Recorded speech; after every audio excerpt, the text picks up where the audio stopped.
Okay, to solve a absolute value inequality, first you want to isolate the shed.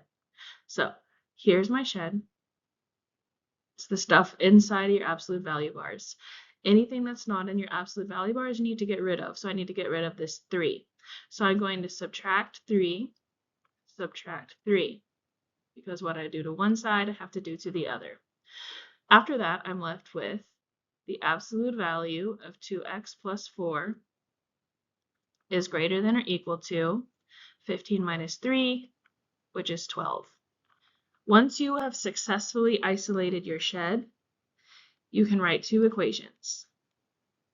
The first equation is your keep equation. You're going to keep everything the same. The only thing you're going to get rid of are these absolute value bars. So you're going to be left with 2x plus 4 is greater than or equal to 12. The other side is going to be your change side. If you remember, the change side is the side where the tornado comes along and flips everything upside down. The only thing that's safe is what's inside of your shed. The shed protects what's inside.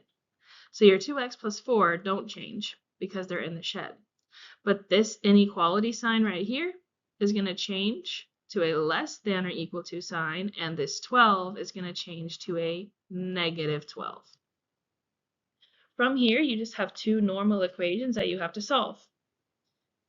If I'm going to solve for x right here, I need to get rid of its friends first, which is this 4, and then I can get rid of the family.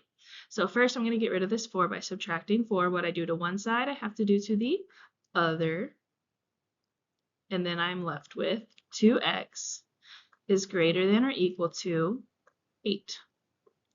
And then finally I'm going to get rid of his family by dividing by 2. And I'm left with x is greater than or equal to 4. I'm going to follow the same process on this side. But this time I'm going to get negative 16 because negative minus more, basically more negative, it's going to be a negative 16. Get rid of the 2 by dividing, and you end up with x is less than or equal to negative 8. Now, unfortunately, I'm not done. Once I find what x equals, or what x, when I have my final inequality here, I'm going to take those 2 numbers and put them onto a number line.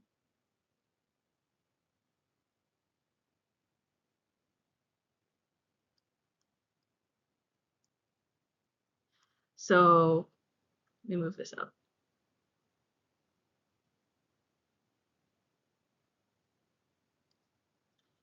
Here I have my negative 8. Here's 0. And here's 4. Whenever I'm putting these onto my number line, I'm going to make sure to use a closed circle because my original inequality has a line under it right here. So I'm going to put a closed circle on the 2 points, 4 and negative 8. Then I'm going to look at my inequality. Here I have x is greater than 4. So whenever I am shading, I'm going to shade to the right of 4 because x is greater than, the numbers are greater than 4 on this side of the 4. Okay, on this side, on this inequality, I have x is less than negative 8. So I'm going to shade to the left of negative 8 because all the numbers get smaller as you go in that direction. And as you can see, I have now shaded on the outside of my 2 points. If you'll remember, outside means you're going to use the word or in your answer. And so your final answer is x is greater than or equal to 4, or x is less than or equal to negative 8.